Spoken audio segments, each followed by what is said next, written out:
Okay, I saw the guy walking up to the podium, so I thought he was going to start introducing the panel. But since I've got a live stream going, I'm just going to introduce what this is. This is the Los Angeles, I'm eating Fritos too, so got them in my mouth. This is the Los Angeles City Council District 10 candidates debate. And, okay, here they go. Here she goes. Good afternoon, everyone.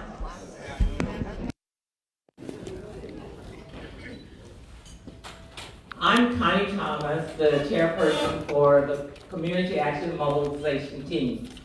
And we want to thank each and every one of you for coming out today to participate in our 10th Council District Educational Forum for the candidates for the March 3rd election.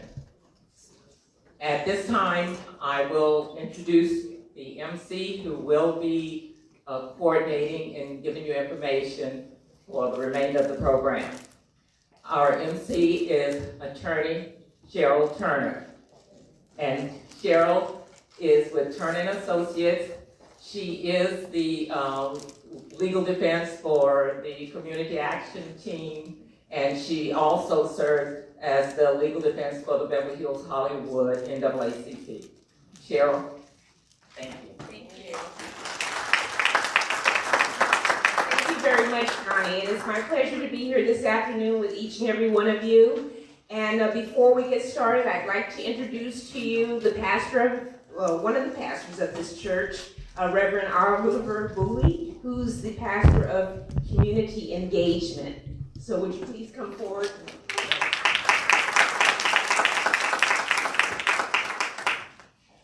Good evening, and thank each and every one of you for coming out. On behalf of the senior pastor, Paul Hill, I'd like to say welcome to each and every one of you. Thank God for these candidates as we get the opportunity to engage them. We ask as we spend time together that we would be respectful, kind to one another as we look to move forward and have a good time as we look to build a better 10th district. God bless you.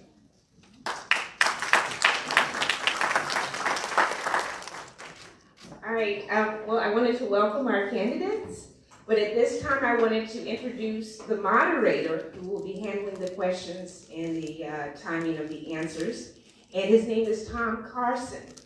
He is affiliated with the Women League of Voters. They are one of the sponsors here today, and it's our pleasure to work with them. They were established in 1920 when the women won the right to vote. And at first they were only focused on women, but in 1973, they allowed men to join. And Tom Carson is one of the great examples who, he attended Loyola Marymount University, and then he obtained his Master of Business Administration from my alma mater, USC. And since then, Tom has been extremely active with the Women League of Voters. He served on the board of directors for them. At some point, he was an advisor, treasurer, and president of the Glendale Burbank branch. And now he is the first vice president of the Los Angeles branch. So I am pleased and honored to welcome Tom Carson as our moderator. Tom?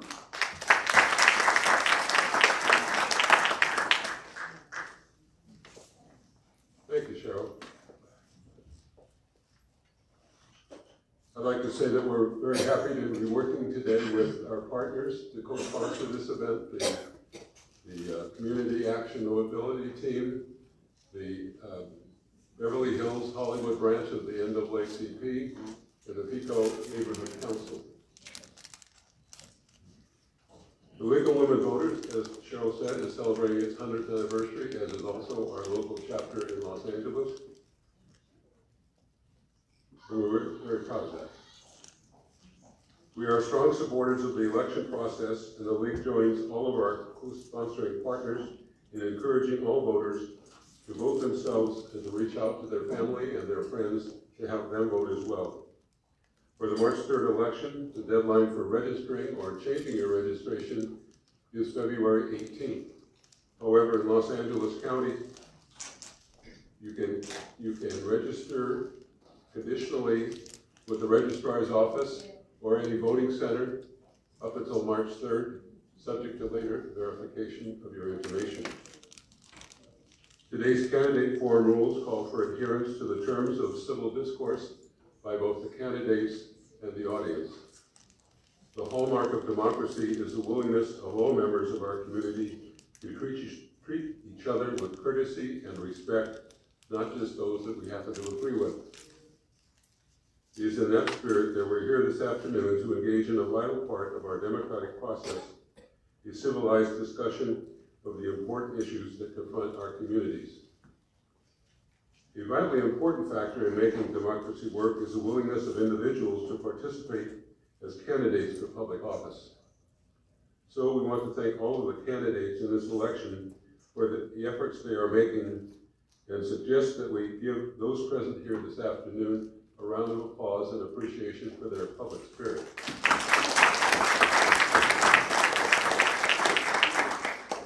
The audience here today is invited to submit written questions to be asked of the candidates.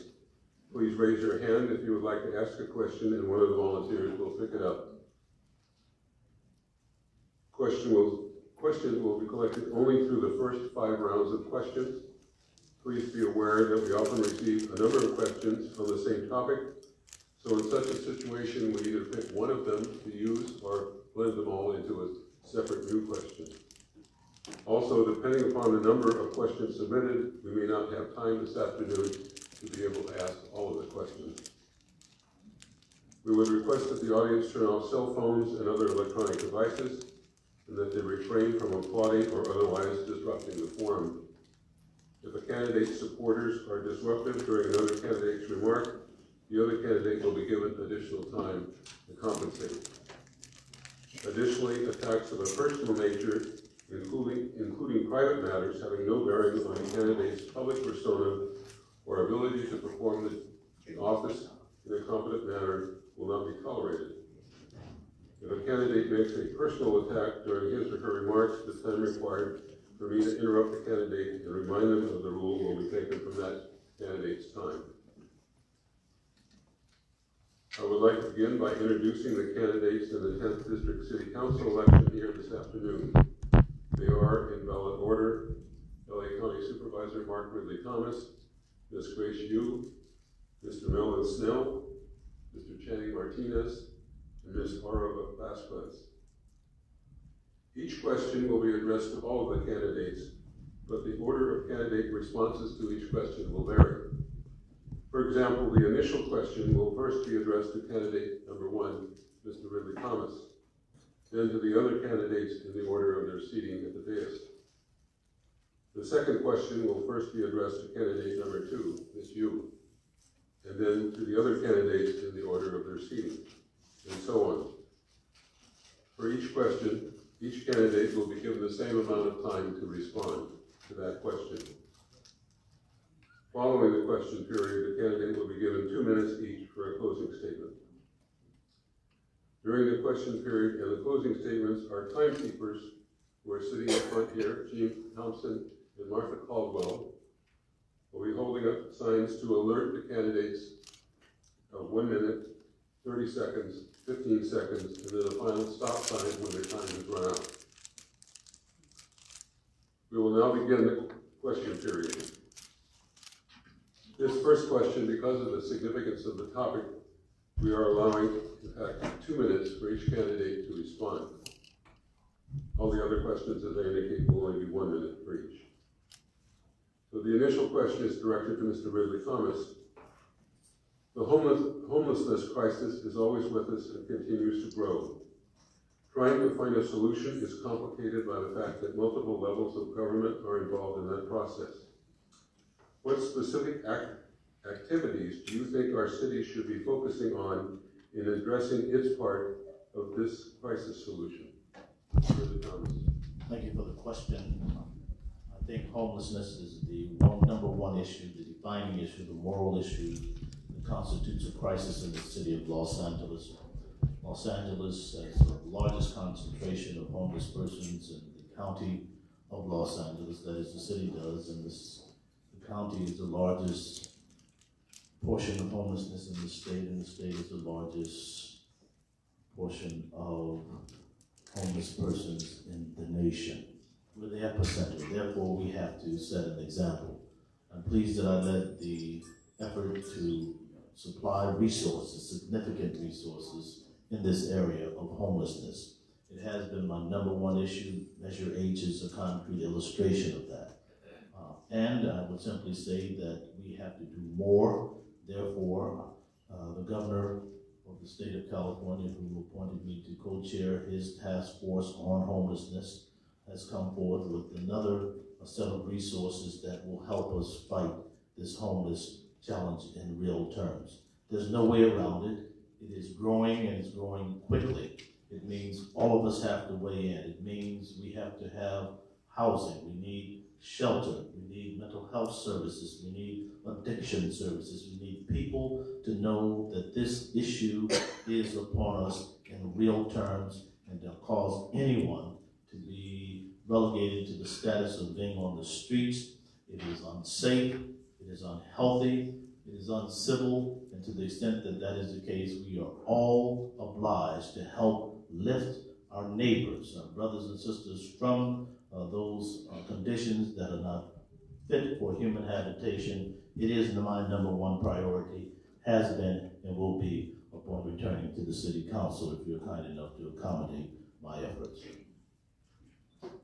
Ms. Yu, your 2-minute response, please. Everyone knows that homelessness is a huge crisis here in Los Angeles.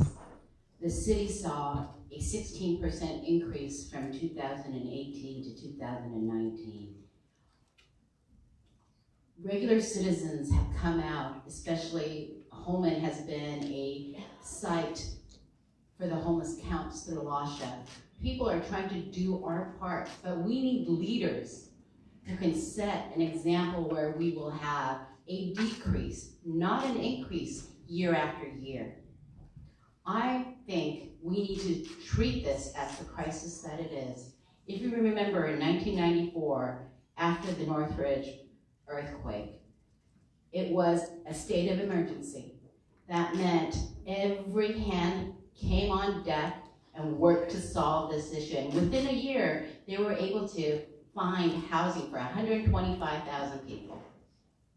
When we work together and we have a strategy and have the state's resources along with the county and the cities, then I think we will have some solutions. So what would I do? I would treat it as an emergency, bring in the resources and the triage. The state has a $21 billion reserve.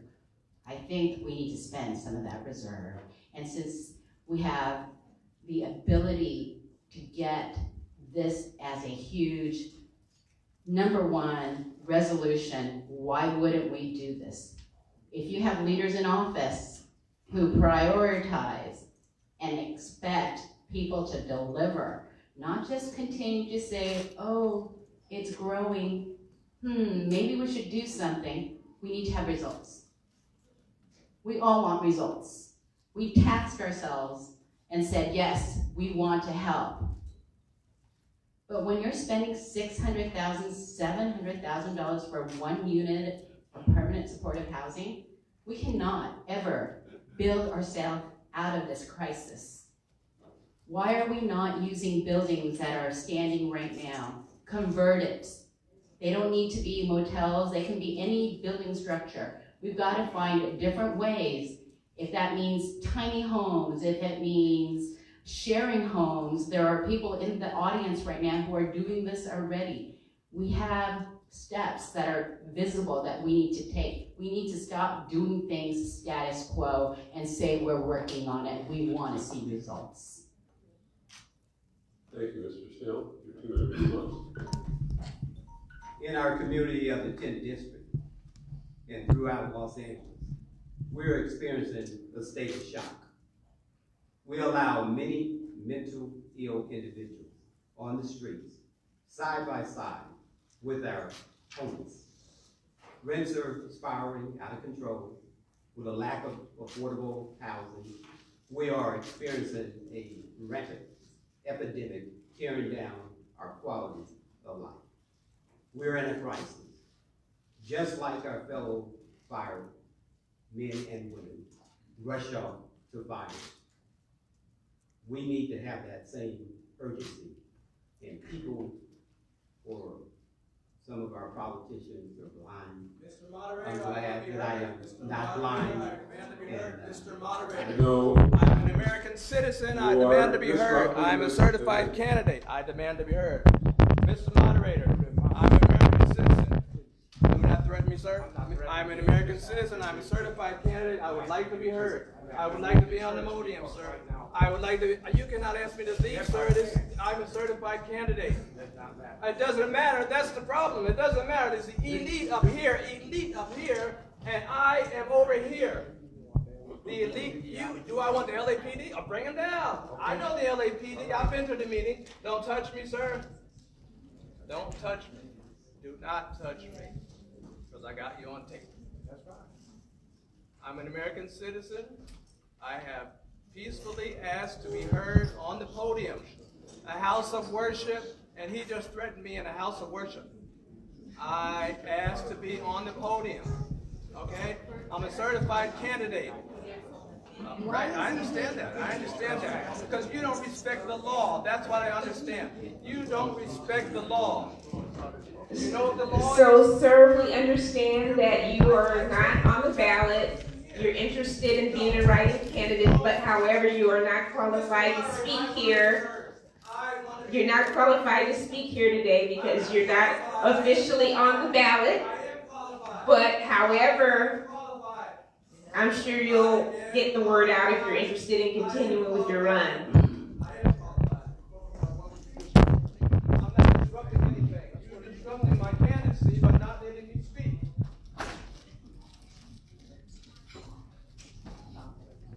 Anymore? Where's the police? Anymore? Come on.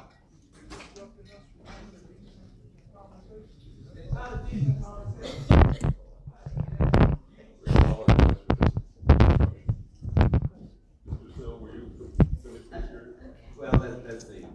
Well, the bottom line, as I stated, that we're in a crisis here, and it's urgent, and we need to do something about it right away.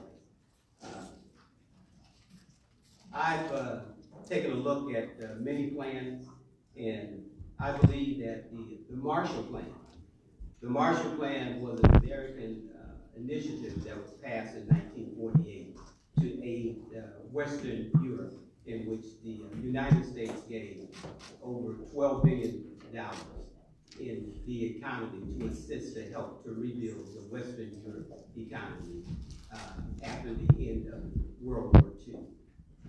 I believe that we need the type of bold and innovative decisions and ideas to be able to assist us to end homelessness as quick as possible. Thank you. Mr. Martinez.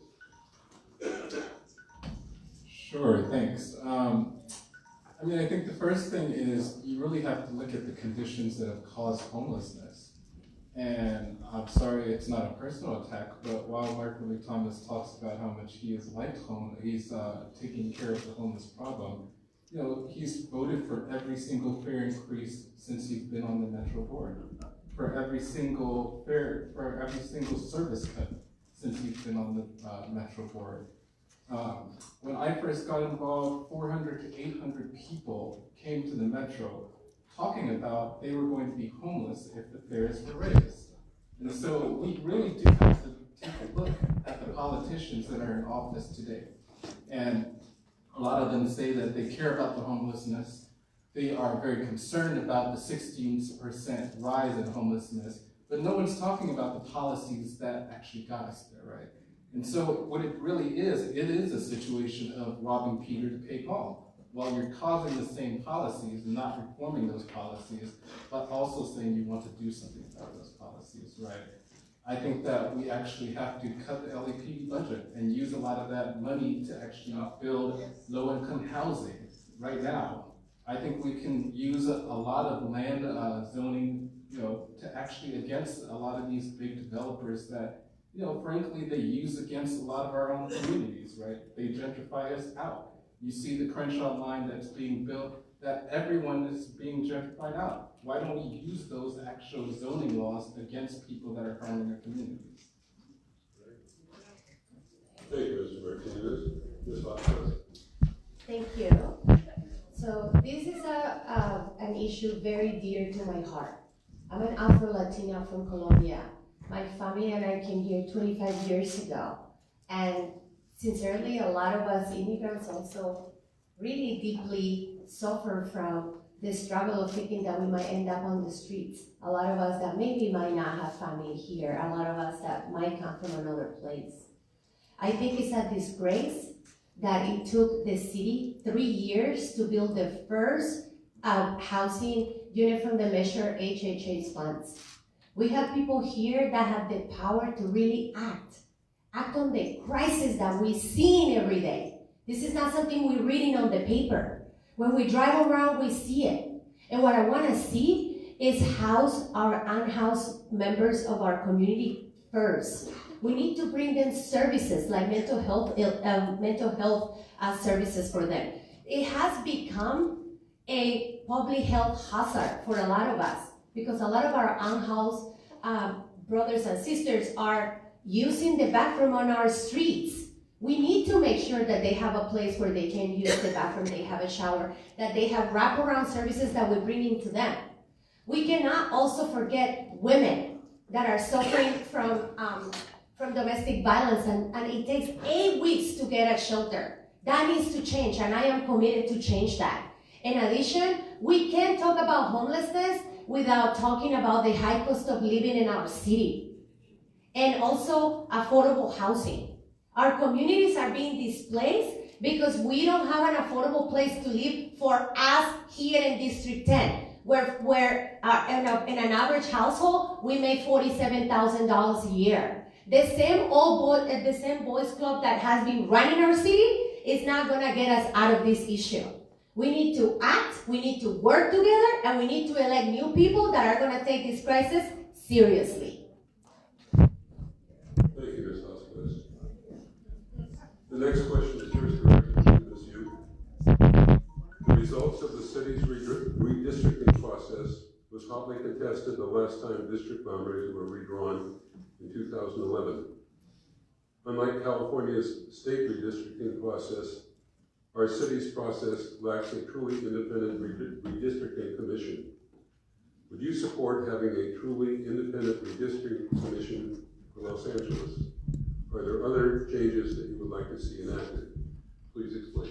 Your 1-minute response.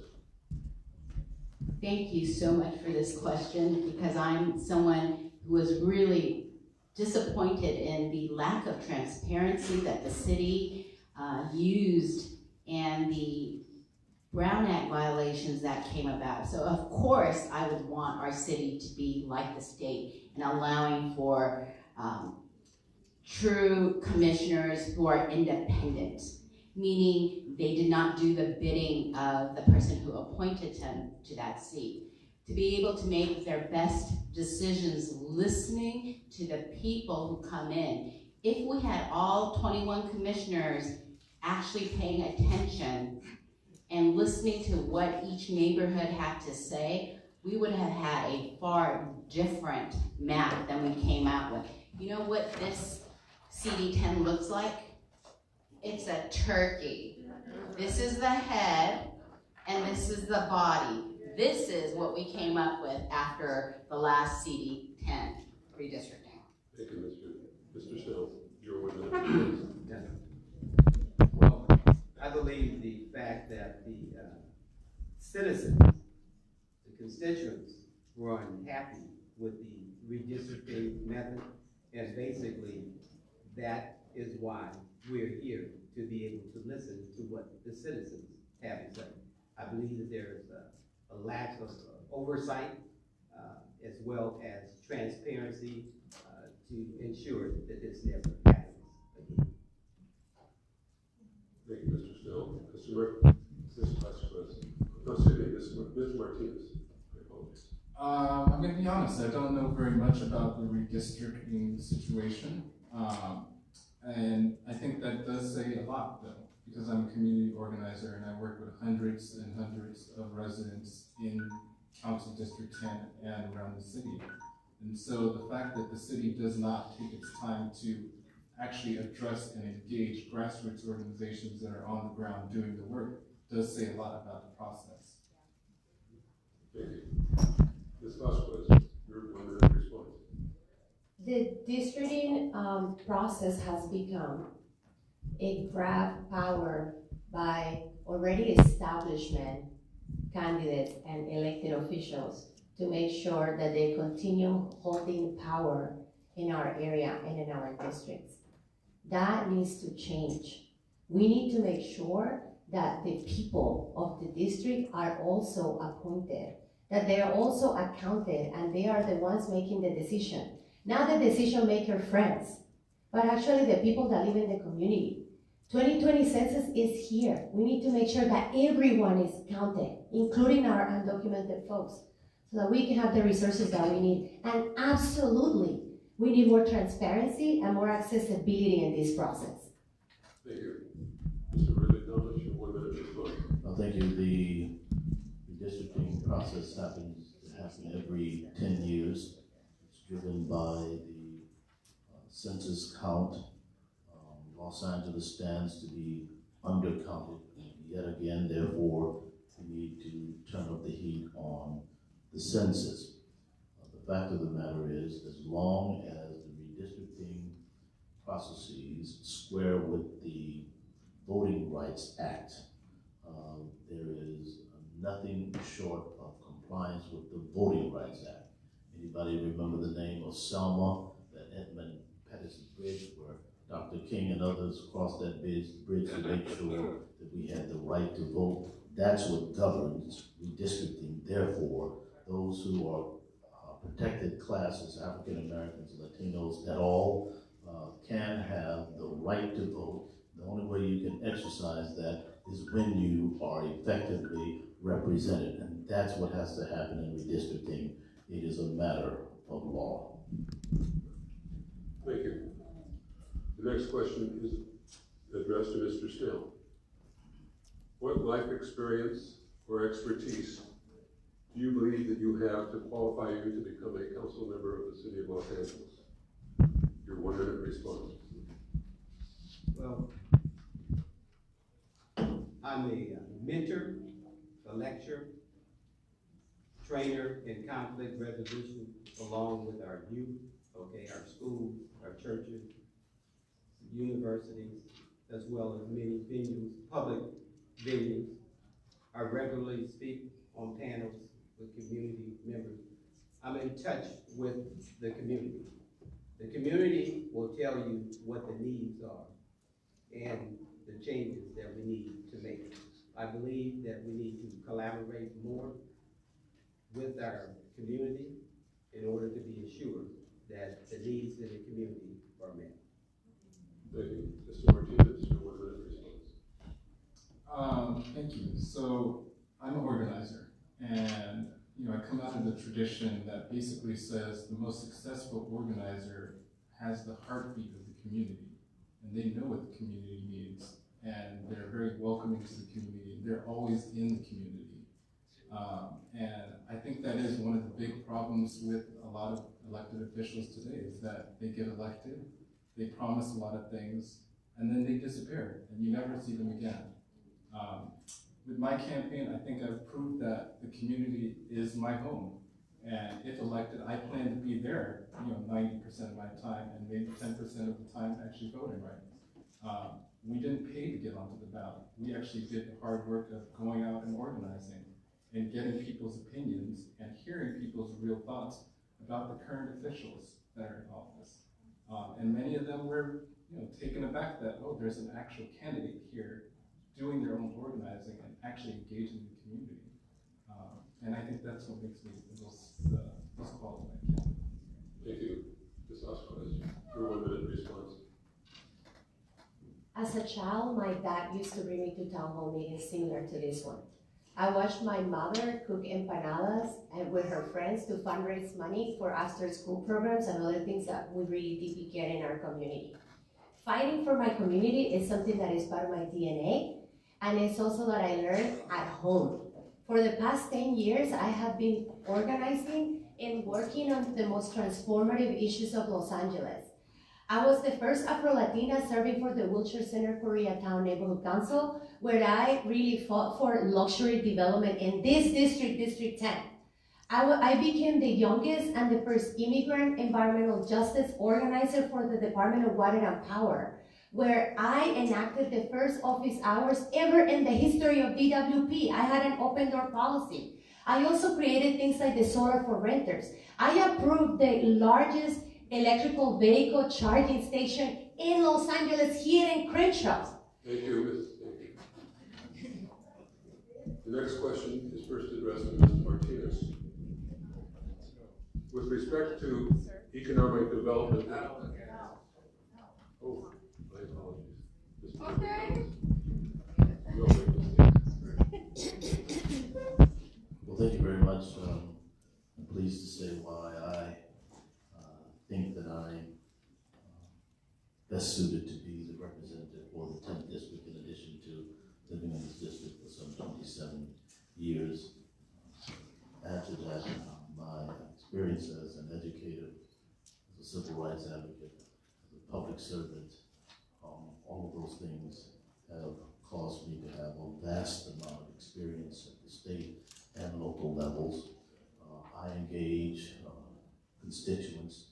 The 28th Annual Empowerment Congress is this coming Saturday, where you'll see a full display of what citizen engagement looks like.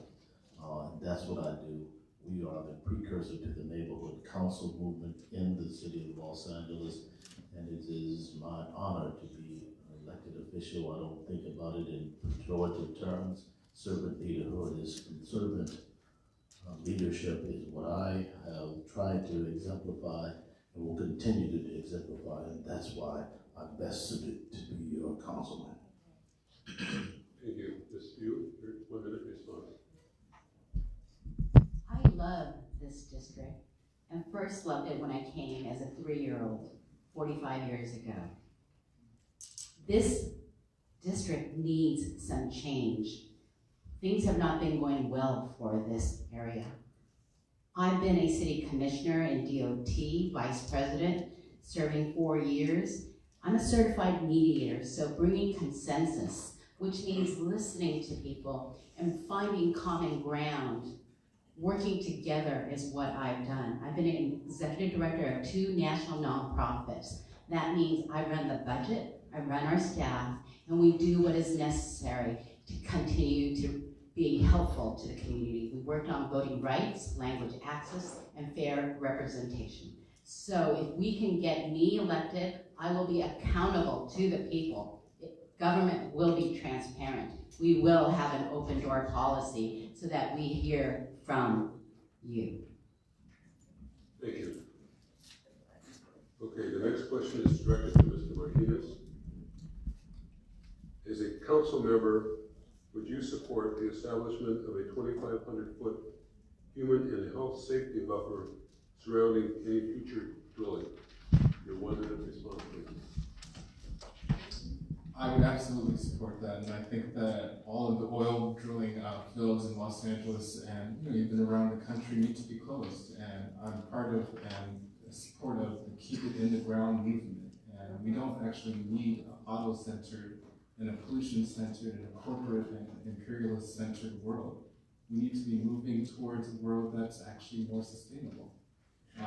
And it's more than just being away from our personal homes. That's a little bit too NIMBYist in my opinion.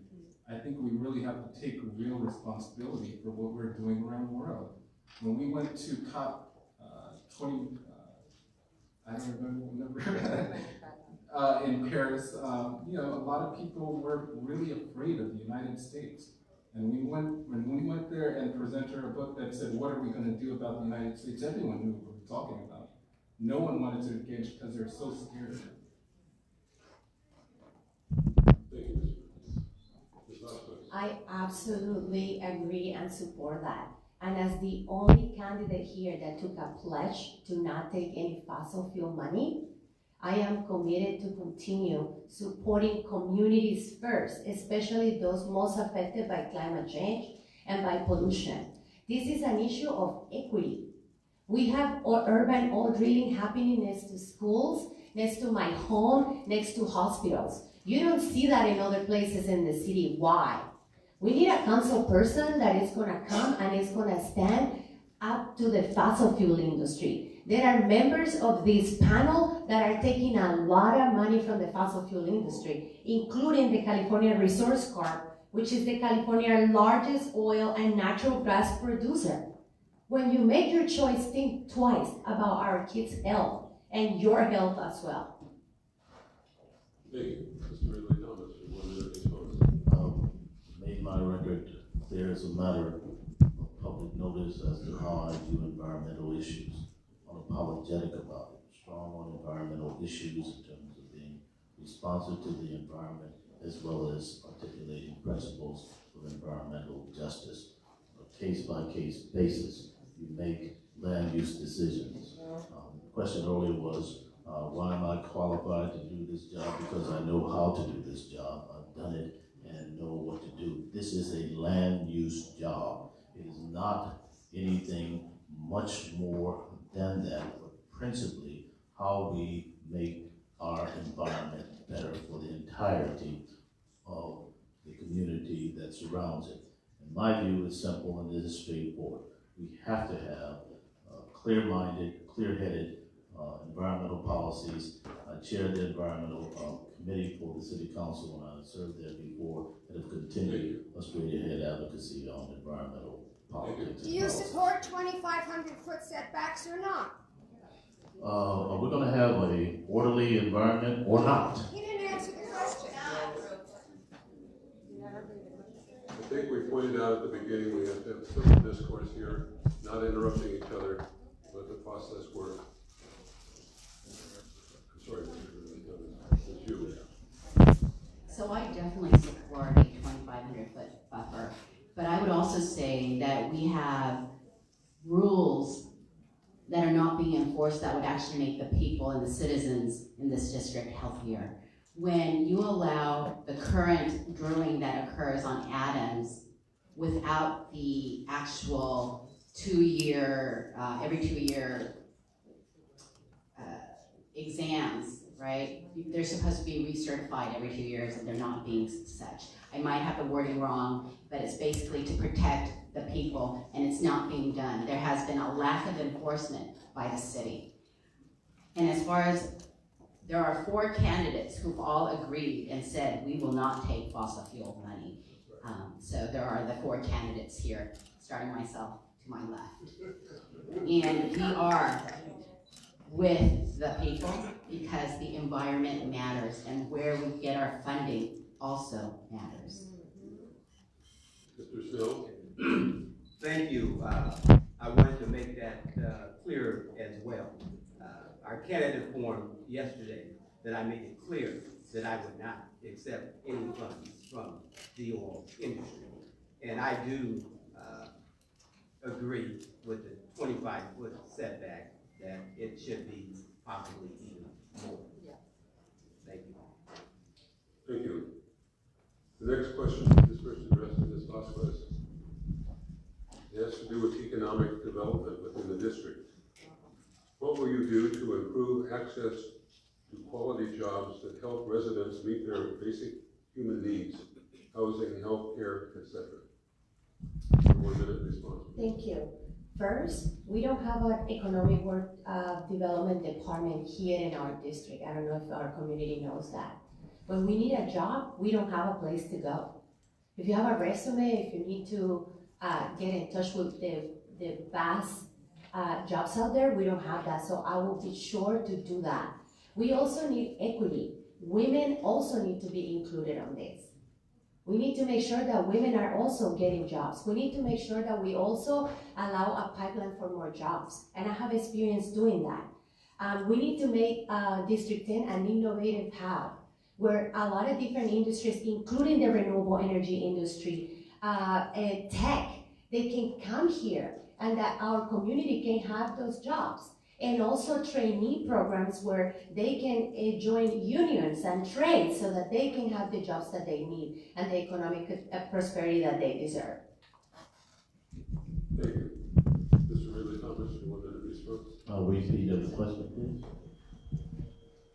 As an economic development ideal, what would you do to foster quality jobs that will provide wages that meet human needs in terms of housing and healthcare and so forth?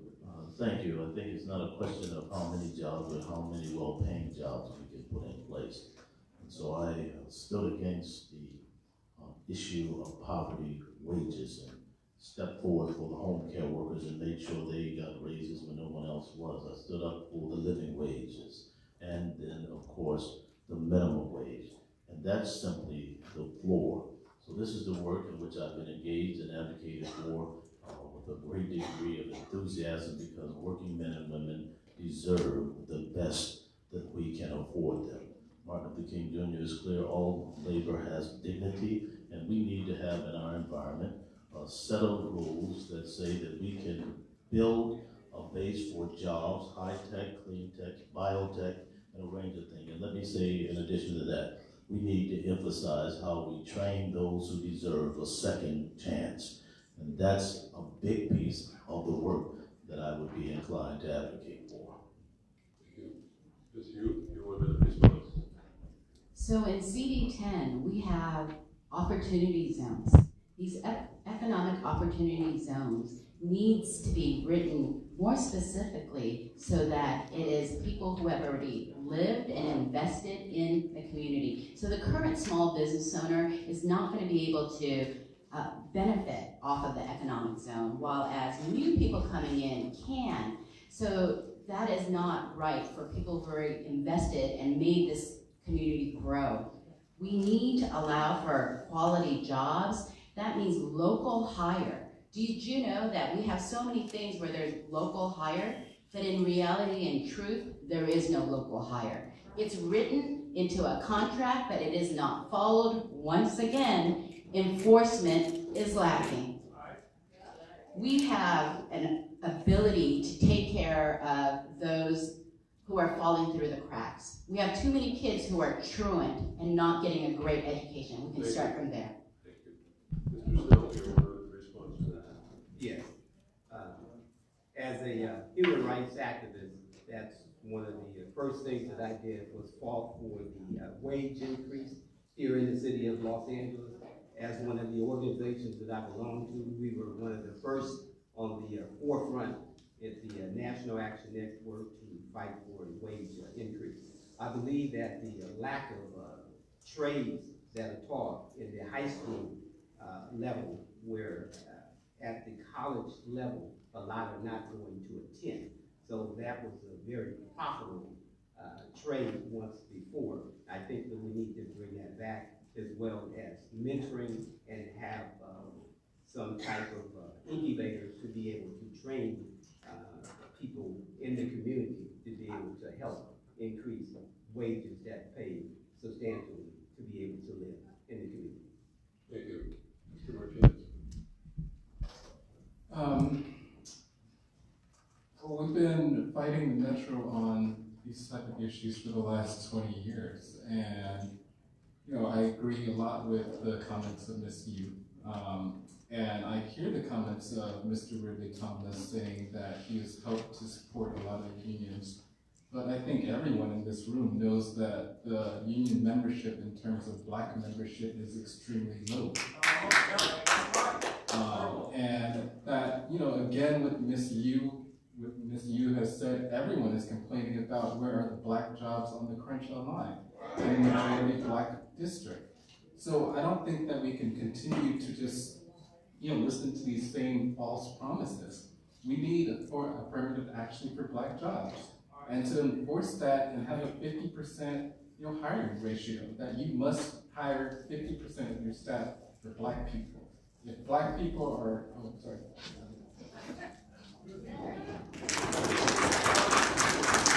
Roll call, please. Roll call.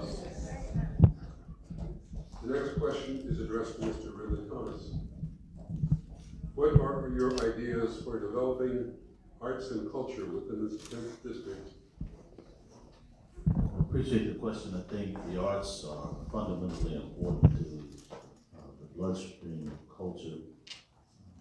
Pleased that Lamert Park with art and practice is on the rise. I love the underground museum. I think highly of what's happening along Crenshaw in terms of the Korean Museum. It seems to me that the Debbie Allen Dance Theater and the range of things that are going on Washington Boulevard with the Ray Charles Museum and all of the wonderful and exciting activities.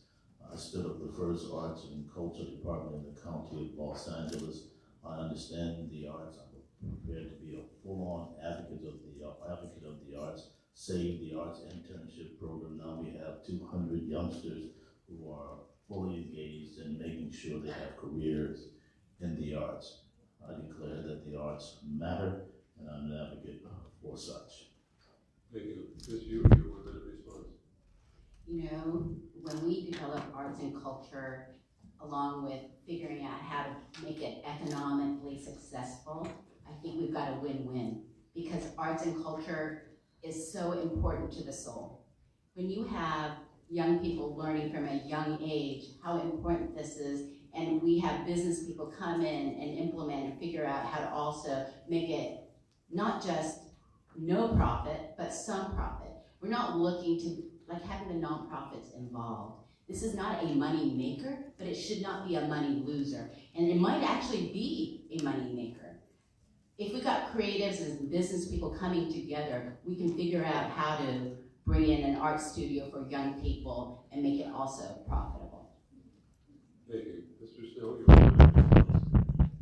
I believe that the art culture is one of the heartbeats of the African American and one of the lacking of support in the Lamert area, where we have a hub and a culture of arts, and the culture needs to be increased. And I believe that there should be more funds put into the community to be able to be rivaled with other communities that have arts and cultures throughout the city. Thank you. Mr. Martinez. Yeah, sure. My office is actually in Lamert Park, and unfortunately, a lot of the artists there don't feel like the elected officials actually represent them, and many of them are having a hard time maintaining their actual space. And so, I think we need to really shift the culture around everything on my platform, around homelessness, around cutting the police, around affirmative action for Black jobs, around climate change, and really just making the conditions for artists who already exist in our communities better so that they can actually be artists, right? So that's one thing. The other thing is that our communities have always been creative communities, and I don't think we get enough credit for doing that, right? I mean, the Strategy Center, which I come from, we have a 30-year tradition of being the craziest and loudest and wildest folks at the anti-war movements, right? Marches, and give credit where credit is due. Ms. Vasquez, your one response. Thank you. In terms of arts and culture, I believe that the most beautiful thing that our community have is our diversity. And when it comes to that, sadly, our public schools are not even offering any arts programs where people can actually learn. So we need to support after-school programs that also teach our youth, arts and culture. I also believe that we need to provide artists with grants so that they can work in their art and also integrate art to our streets. We need to make sure that we also have jobs for them. And also libraries, guys. We need a library in our district. And we have people in this panel that closed down an African American library for a pharmaceutical office. That cannot happen. As a councilwoman, I will make sure that our artists are integrated in our community and that they can also display their beautiful art, our beautiful history in Lamert Park and everywhere. Thank you. The next question is addressed to Ms. Yu. On average, each of our council districts has approximately 260,000 residents. In other large cities like New York and Chicago, a council member represents many fewer residents. Do you believe that an individual Los Angeles City Council member can stay in touch with this many people and adequately service their needs? Please explain. 260,000 is a large number of people that we need to engage with. So I am someone who would be in favor of increasing the number of city council members so that our ratio would be smaller and we have more contact with regular citizens. The question is, how are we going to pay for it? If it were so simple as everybody's budget is exactly the same, so that if we go from 15 to let's say 25, then the dollar amounts would be evenly spread. It's not that simple because not each office gets the same amount of money, which is exactly why is that? Because there are these things called discretionary funds that you're not all aware of. So that's why it's not going to be as easy as just dividing the number from 15 to 25 because you don't know what the true total number is. And we don't know that until the middle of the year. Thank you. Mr. Snell, your 1-minute response. Not being a career politician, it would be very difficult to answer that without having the experience right now to be able to determine what is exactly the challenge. It's worked before, it's worked efficiently.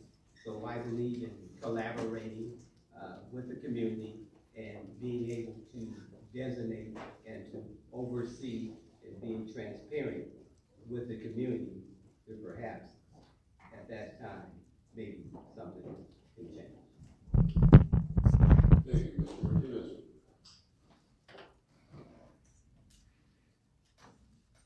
I don't think it's really the number that really determines whether you can be in touch with them. I think it really is the attitude of the elected official and the actual, culture of city council. So I think, I've talked to a lot of organizers in New York. It's hard to get something passed with so many actual representatives. I don't think you need a lot more representatives because, if you're putting a lot more representatives into this system, if we can't get black jobs now, just hang it up, right? I think, city council members need to start spending 90% of their time in their community. And they need to hire staff that, I know you can't be there for 200,000 people, but you can hire staff to actually be there and really be a person of, content, not just, someone to say, yes, no, I'll take it back. Thank you. Ms. Vasquez? So the real issue here is that we have a city services that are not really working for us. We have dilapidated streets. We have streets that are not ADA compliant. We have potholes everywhere. We don't know who to call when we see an unhoused encampment in our street to help them. We just can't get in touch with our city council members. And that is just wrong. We have a 311 number where we can, talk about trash and such.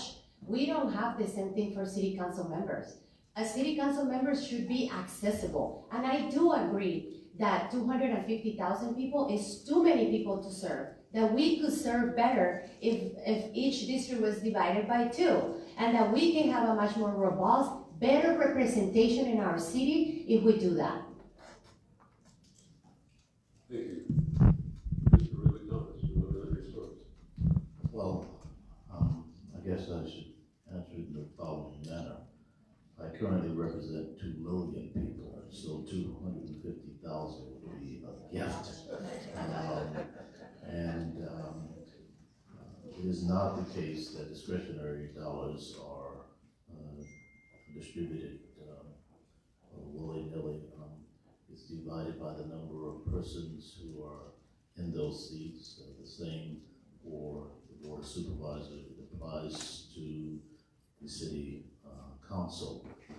So I think what you have to have is a well-trained staff committed to serving people. And that's what qualitatively makes the difference. That's what I have done. That's what I do now. That's what I'm committed to doing for the people of the 10th Councilmanic District. Thank you, Mr. Rividonis. The next question is for Mr. Schnell. As a council member, will you support a moratorium on the expanding of any new charter schools? Explain how that fits in with the overall plan for education. Well, at this point in our schools, we have a challenge for especially the African Americans scoring the lowest testing scores of all our ethnic groups that we have. The schools, I believe, needs to have smaller school sizes. We need to have wraparound services in the schools. And so at this point, I would support the charter schools. Mr. Martinez, you want a minute response? I'm in between, but I would move towards stopping funding. And I went to Crenshaw High School during a time when it was being threatened by the state to be rechartered. And now Crenshaw High School has 3 high schools on campus, right? And I think, just reflecting in my own organizing, that movement has been, and historically has been, really about pushing Black people out of education. And, the charter school movements, we had to start our own Black schools in order to get educated, right? And I don't think you can make a mistake and say that it's not about that still today. It really is about trying to take public education away from Black and Latino kids. And so I would take the funding away, but at the same time, they're teaching LAUSD some really innovative ideas that I think they can pick up and use. Thank you, Mr. Martinez. Mrs. Vasquez? Yeah, so I believe that we need to strengthen our public school system. At the moment, our public school system hasn't really been serving our kids of color, African Americans and Latinos, including Asian Americans here in Koreatown. I believe that I support community schools where the whole community is also integrated. The concept of charter schools started as a beautiful dream, and it hasn't been working. It discriminates our kids. It doesn't allow a lot of our kids, African American kids, Latino kids, to also enter the system. So it's not fair that we're utilizing funding that is in general for public schools for something that is excluding the most vulnerable kids in our community. So yes, I agree that we need to put a moratorium in their funding. Thank you, Ms. Vasquez. Mr. Rividonis? I think it's important to know what is the scope or the purview of a city council member. The city council has no authority over charters. It is the function of the Board of Education and secondly, the Los Angeles County Office of Education that gives permits and permission for charters to operate. It is not the purview or the responsibility of the Los Angeles City Council. Thank you.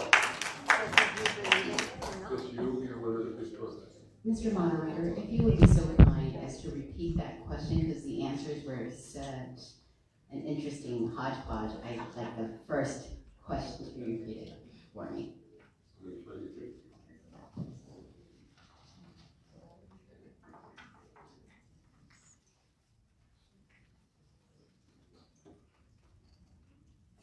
As a council member, will you support a moratorium on the formation of any new charter schools? Why or why not? Actually, as a city council person, in regards to the charter schools and putting on a moratorium or not, we do have some say-so because we have the power over building and safety. And there is concern that the charter schools' requirements for building buildings is not as strenuous as required for LAUSD schools.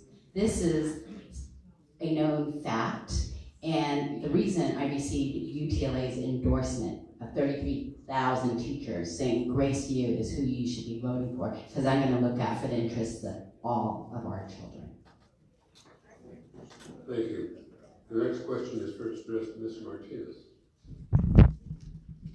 Seniors are filing for bankruptcy in increasing numbers, more than ever in our history.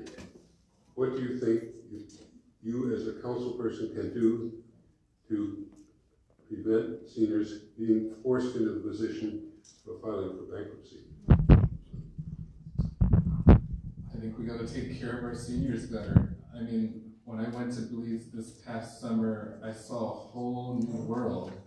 I mean, my grandfather, who's almost 80 years old, got a free bus pass. He gets free utilities. He gets free a lot of things. They really take care of their elderly here. Here in the United States and in Los Angeles, we expect our elderly folks to continue working until they pass away. And many of them, they're retired and they have to get another job because the actual, benefits are not enough. $900 is not enough to actually live in this city. When rent is, average of $1,500 for one bedroom, you're asking people to jump the hoops and make miracles happen in order to survive. And in many ways, our people are survivors and they're figuring out how to make it happen, but the city should hold themselves responsible. Thank you. Ms. Vasquez. Yes, so we need to take care of our seniors. And they're filing bankruptcy for a couple of reasons. A lot of them cannot afford their rent. Every time there is a rent increase by 3 to 5%, 3,000 seniors end up on the streets. That's a disgrace. We need to make sure that we protect the current inventory of rent control. A lot of our seniors live in rent control housing. We need to protect that. We need to make sure that they get grants before they have to file bankruptcy and that we support small businesses. I'm also committed to support a $19 minimum wage. We need an increase by 2025. This $15 increase is not enough. And a lot of times, our seniors are really holding their family together. A lot of seniors have multi-family regeneration in their homes. So we need to make sure that we protect them. Thank you. Mr. Ridley Thomas, you want to respond?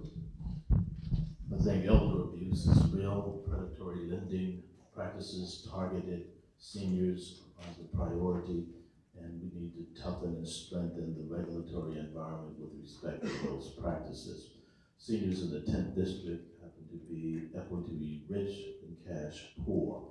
Therefore, we have to have policies and solutions that effectively cause living arrangements where, in fact, as is done by a number of nonprofits with whom we currently work, opportunities for seniors to have shared living conditions, and in that way the quality of their life increases, the health care that they are afforded is improved, a whole range of things. And so it seems to me that we have to be much more attentive, much smarter with respect to longevity and the quality of the life of seniors. We do that now through the Department of Aging in the county. The city of Los Angeles attends to that. We need to do it more because this will be the largest senior population in the known world. In 2005, my father had a stroke, and so I came back to LA from Washington, D.C. to help take care of Dad. Not every family is fortunate enough to have their adult children come back and take care of their senior parents. But there are things we can do. Predatory lending, as the supervisor indicated, is a huge issue on our seniors. Reverse mortgages have wreaked havoc on seniors. I know this because I'm an estate planning attorney. And when the senior passes away, the family home is lost. Reverse mortgage is a glossy, safe bet until you die and you realize it was really a horrible decision for your family. We need to ensure that senior citizens aren't duped, so we need nonprofits that are trustworthy, really speaking the truth. Thank you. Mr. Snow, your 1 minute response. We are aware that seniors are living longer. We have a lack of senior services available, especially dementia. There are not a lot of dementia services that are available for our seniors in the community. We need to have legal services that protect our seniors. We need to build affordable senior housing for seniors in our community. That's something that we're lacking, to be able to assist them to be proactive before the situation becomes at hand where they become homeless and without workers. Thank you. The next question is first addressed to Ms. Vasquez. Several years ago, California voters legalized recreational use of marijuana with the prospect of a significant increase in sales tax revenue, which would help local government budgets. On the other hand, there are many local residents who very much dislike having such kind of dispensaries of that product in their neighborhood. What approach would you take as a city council member on this topic? Thank you. So I personally supported the legalizing of cannabis, and I tell you why. A lot of our African American brothers and sisters were sent to jail because of this, and that was a disgrace. So, and now in the city, we have the equity measure where when you want to have a cannabis business, for every license that a white person gets, 2 or 3 needs to be given to African Americans. That's not happening. We need to make sure that that comes back to our community, because we have been criminalized for it. And I understand that we don't want to see these businesses, but a lot of them are illicit business. We need more enforcement too. The police needs to be on top of this issue, that illicit businesses are opening in every corner and not legal businesses. We need to make sure that because we have burdened the most effect of criminalization, that we are the first ones to be benefited. Thank you, Ms. Vasquez. Mr. Ridley, how much your 1 minute response? I do not support the legalization of cannabis. I support the decriminalization of marijuana. Nobody should go to jail for 10 years for a nickel bag of weed.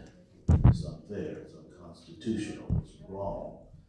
And that's why when the law was passed, I rushed immediately to put in the motion that would have those persons' records expunged, because they are damaged in terms of their ability to get jobs. Talk about jobs, this is one of the reasons they can't get employed. I want to say that the notion of equity has not worked.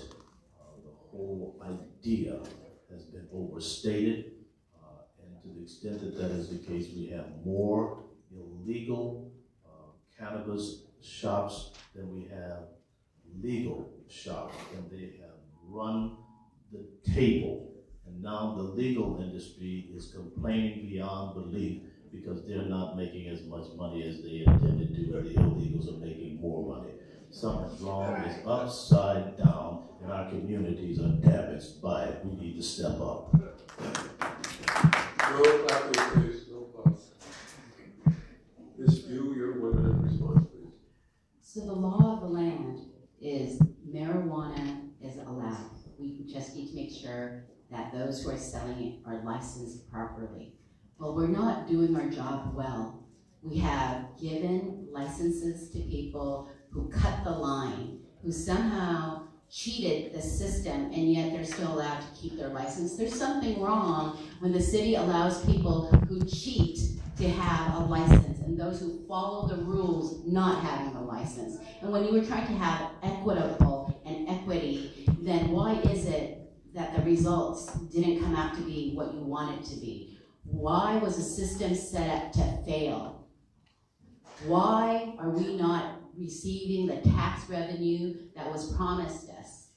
Why does the city not enforce the laws to make it more equitable? As a councilwoman, I will make sure that we enforce the right laws to protect our citizens. Thank you. Mr. Stone, your 1 minute response. I support the decriminalization of marijuana. I've been an advocate for that for a long time. It's disproportionate of the African American in this city that are being punished by it. I think that it does more harm than good. They don't have the right to vote. It's difficult to be employed. Marijuana, the legalization of it is almost growing day by day in every major city, and I believe that the legal marijuana shops, I support legalization of it. Thank you. Mr. Martinez, your 1 minute response. I just have to name the elephant in the room. Mr. MRT says that he supports the decriminalization of folks who have had weed, but just a few years ago, he also supported an initiative by the Metro to pass a really big contract for police to be on the trains and buses and stopping and frisking black folks. And black people make up 60% of those arrested and those ticketed on the MTA. So you really cannot, again, be robbing Peter to pay the Paul. Sorry, still my time. So I do support the actual legalization of cannabis, and I think that the way that it's been handled has not been right. It hasn't. Thank you. That's the end of our questions. We'll now have closing statements. 2 minutes for each candidate. Mr. Ridley Thomas, your closing statement. Well, thank you very much. I appreciate the opportunity to be here and want to say thank you to this sponsoring or co-sponsoring organizations. One of the questions was posed during the series of questions of why are you qualified? Why do you think you are the best person to do this job? Because I know how to do this job, and I know what's lacking, and I know what needs to be done, and I know how it can be done. I know the range of issues that have been half stated. Once example will suffice. You can report to the people that I'm promoting criminalization on the one hand. On the other hand, you have to come to grips with the fact that who wrote the discount measure for Metro, for college students, community college, celebrated by Trade Tech and other community colleges. You have to come forward and say that when the young men were being jacked by police on Metro, who authored the legislation, who backed them off of that sort of thing. Tell the story, tell the whole story. And so I've been in this business long enough to know who knows what they're talking about and who don't. And it seems to me that we have an abundance of concerns in that connection. Let me just step up. I've been pretty mild-mannered up to this point, but I'm going to weigh in on this point. It seems to me that we need to do what needs to be done for the people of the 10th district. My point is, you think globally and act locally. How are we going to represent, elevate the quality of life of people in West Adams? I'm glad that when I was in West Adams with the Block Club Association, they said we're going to embrace you for one reason, because you know what you're doing, we've seen your record, and we are prepared to salute it. MRT for CD10. Round of applause, please. Ms. Yu, your closing statement. Please sit down. I wanted to stand for you because I'm going to stand with you and serve you. I'll say thank you for your 29 years of service, but it's really time for a change because we can't let things go the way it has been. No applause. We are in a dire situation. We need someone who's willing to do the job. I have put in more than 15 years running community organizations as the lead, as the CEO. I know and want to serve the people. I want to hear from you. I want our neighborhoods to be better. I want that's right, serving the people, prioritizing people, not corporate developers, not mega corporations, but people. And I am a person who is with the people, has been and will continue to be. When I went off to law school, it was to be a voice for those whose voices are very quiet and still unheard. I had the luxury of being able to go to law school so I can represent abused and neglected children. We know there are so many things that are wrong with this system. I really want to stand up because that's what I'm doing. I'm standing up for the people. And I will continue to serve as I have been as an attorney, as a certified mediator, and as a community activist. People knew in the city hall that if I came in and I'm saying, you need to do this, you need to make a change, otherwise there will be a lawsuit. I don't do empty threats. I make good on my word. I am Grace Yu, and I ask for your support. Mr. Sale, your 2 minutes closing statement. I've lived in the community for over 50 years. I went to school in this community. I have been a Block Club captain for over 20 years. I am a proud member of my church at the West Angeles Church of God in Christ. I have prepared myself for this mission as a longtime community activist, providing services as a civil servant. I've stood behind our local and national politicians, volunteering wherever the need was greatest. When I realized that my rights were being violated, I in turn became a human rights activist, standing in the balance when those who couldn't fight for themselves, I fought. When there was no justice and no peace, we stood strong. I founded my organization, the Los Angeles Humanity Group Foundation, to help give those in need a hand up. All rights are human rights, and human rights are community rights. And now our community needs a hand up to rebuild its splendor and to restore its luster. Add your hand to choose the right leadership to fulfill this mission. Again, I sincerely ask for your vote. No, it's no. Thank you. Thank you.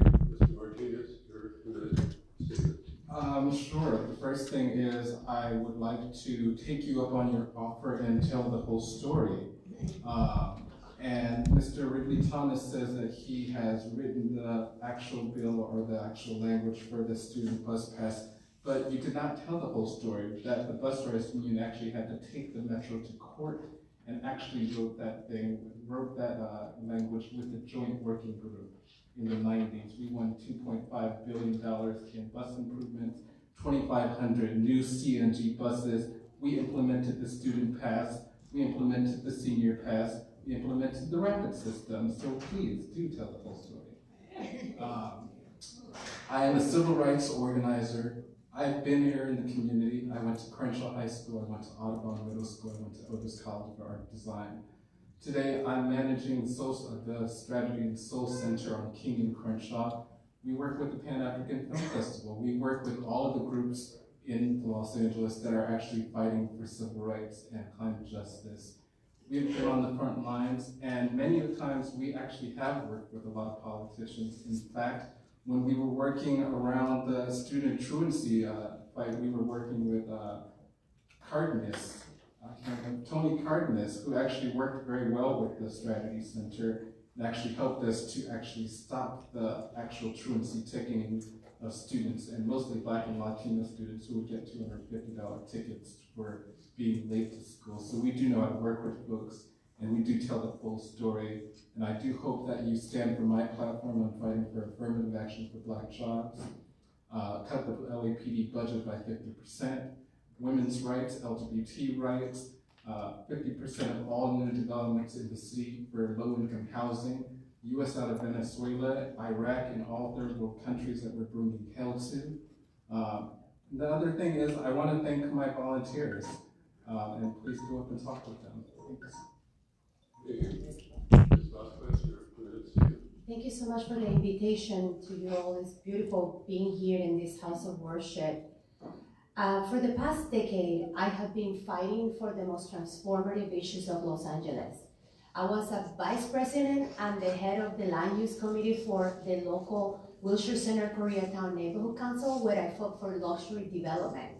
I was an LADWP commissioner managing a $6 to $9 billion budget, where I created something called the equity metrics to make sure that DWP was hiring Black people, was hiring from our community, and was also bringing resources where it is most needed, which is us. I approved the largest electrical vehicle charging station right here in our district in Crenshaw. I pushed to retire 3 coastal gas plants that were polluting communities of color, and push for a Green New Deal that is gonna create tons of good paying jobs for our community. I was a community organizer that put LA to the global map by getting LA off of coal by 2025. I am a proud Democrat that is willing to stand with our homeless and our unsheltered community and not criminalize them. 37% of them are African Americans. I believe housing is a fundamental human right. I am willing to fight for more affordable housing and to protect the current affordable housing that we have. We are in the middle of a climate crisis. Our kids are dying. We need to get LA to 100% renewables. I am willing and I am committed to fight for us. The same old boys club is not going to get us far. I will fight for you. Our office doesn't need another elected official that is using this as a stepping stone to run for mayor. I will stay here and I will fight for you. Stand with me, fight together with me. Let's do this. Aura 2020, vote for change. Thank you. Since there's been such a desire very much to applaud for their candidates, why don't we all do it together?